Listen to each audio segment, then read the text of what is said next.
Bonjour, je m'appelle Pierre Amadieu, je suis chambrier et plus spécifiquement je transforme les pailles de chanvre et j'extrais leur valeur ajoutée textile. D'accord. Donc, je développe des équipements qui sont un peu le chaînon manquant dans l'industrie du chanvre textile aujourd'hui. Vous faites des machines?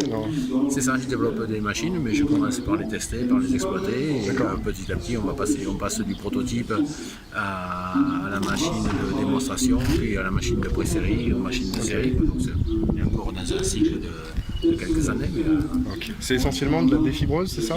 Deux étapes. La première étape, défibrage des pailles de chanvre. Donc on déroule les balles de chanvre des agriculteurs. Ensuite donc, on fait le défibrage, on enroule les balles de fibres et ensuite une deuxième étape du process, on affine ces fibres pour extraire leur valeur ajoutée et pouvoir alimenter les filatures. Ça va jusqu'au peignage en fait, c'est ça? Oui, je connais pas très bien le métier. Ça, on peut parler il y a des différentes étapes qu'on appelle le cardage, qu'on appelle le peignage. Moi, c'est des outils un peu plus spécifiques qui empruntent un peu aux différents procédés et avec le même objectif de produire du chanvre bio sur tous les territoires et de pouvoir équiper les agris et les structures d'équipement qui ne coûtent pas des millions et des millions, mais plutôt qui soient des investissements légers qui permettent aux filières d'être rapidement rentables et prospères. Super. Alors juste avant d'en venir au cœur du sujet, vous êtes dans quelle région et sur combien d'hectares en fait vous transformez là, à peu près? Alors on redémarre, on vient de créer une société qui s'appelle Impact, pour le chanvre et Act pour agir. Donc c'est pas mal trouvé. Avoir un impact aussi fort qu'on puisse avoir sur environnementalement parlant et de manière assez positive. Très bien, Donc stocker du CO2 à travers les nouveaux usages du chanvre.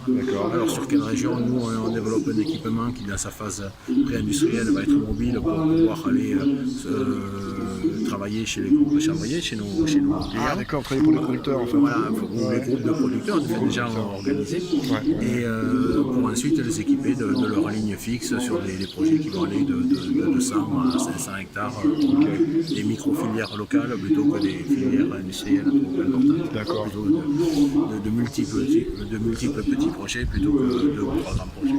Qu'est-ce qui manque aujourd'hui en France dans la filière textile, chanvre du coup, pour que cette filière explose littéralement et profite à un maximum de petits producteurs, transformateurs à la hauteur du potentiel? À notre niveau, il y a encore quelques étapes de R&D et d'industrialisation à valider, mais les choses s'engagent bien maintenant.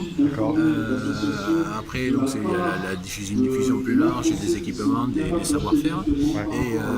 La demande est clairement là, il n'y a pas de souci. Oui, bon, on le sent aujourd'hui, là, dans cet événement de la chambre bio, il y a vraiment une influence record qui se double d'année en année, avec un vrai enthousiasme des gens qui sont sur les marchés, qui sont contents des clients. Il y a combien de personnes là aujourd'hui?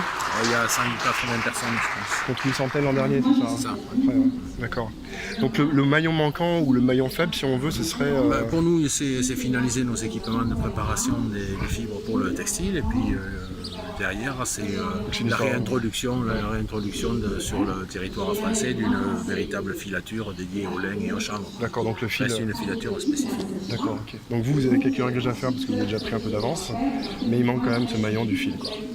Oui. Mais l'énergie est là en ce moment et les énergies se mettent en place. C'est une question de temps, vous êtes plutôt positif? Oh, carrément. Ça avance très vite. Ok, génial. Merci beaucoup pour ces quelques minutes et puis à très bientôt. À très bientôt. You raise it down,